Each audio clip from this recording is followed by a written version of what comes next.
So recently there's been a lot of posts about wanting to use Z32 brakes on your Z31. Using the slip-on hubs is the easiest way to do it, but they're really expensive. Most people get $300 to $400 for them. If you use the bolt-on hubs, you have to have them machined. I have found that having them machined is quite a bit cheaper than buying a set of slip-on hubs. And I actually sold the set of slip-on hubs I had here. So I ended up picking up a set of S14 JDM spindles from JDM importer that had the Z32 brakes on them. I took them spindles and my spindle with the hub to the machine shop and had them make the correct spacers and machine the hub correctly to be able to use the brakes. So I'm going to take my wheel off and go through and measure all the spacers and give you guys all the measurements, so that way if this is something that you want to do, you can just bring the measurements right to the machine shop and have it done. It's pretty easy. I think it cost me like between 100 and 150 to have both of them done. It's not a lot of work. All right, so let's get that wheel off.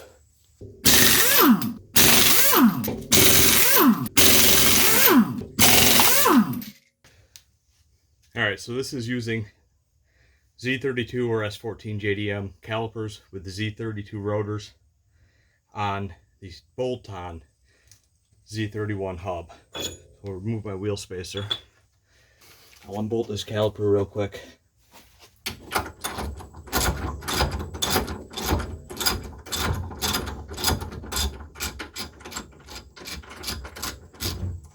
there's one.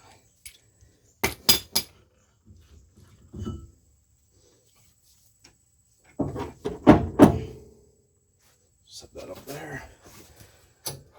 I'll give you the measurements on these spacers in a minute. We'll talk about the hub first.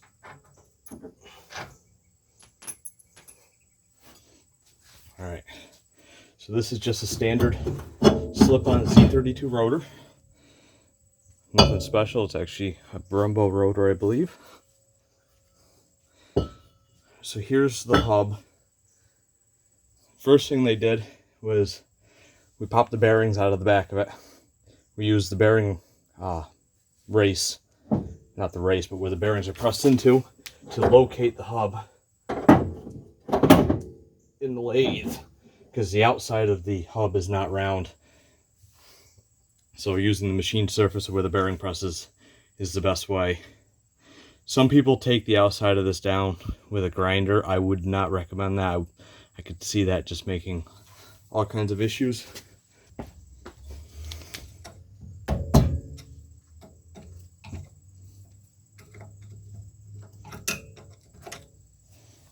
See if that gives me the clearance.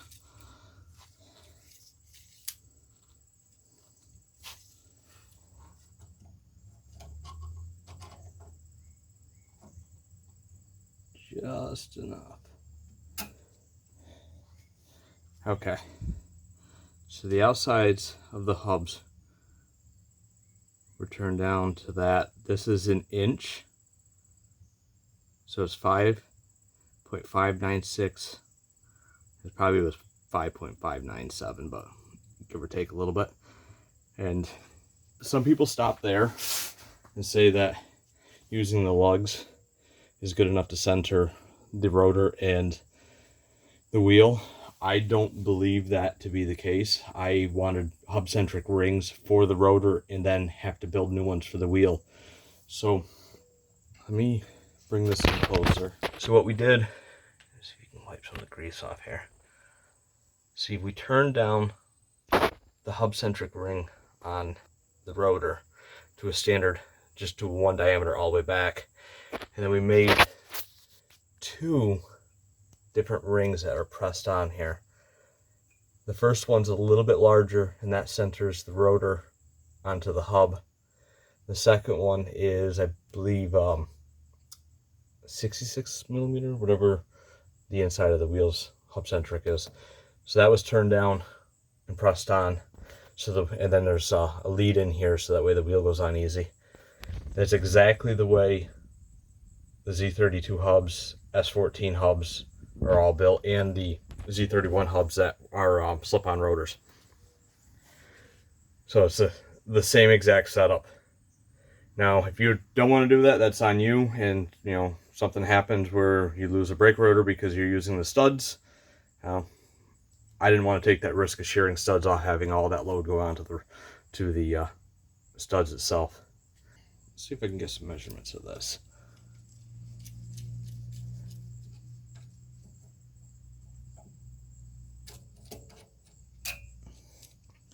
So that hub-centric ring for the rotor is 2.681.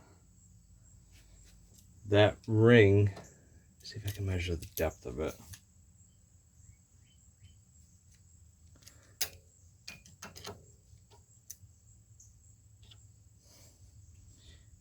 Is right around 0.3.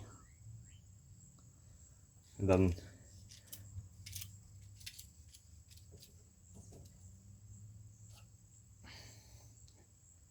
yeah, so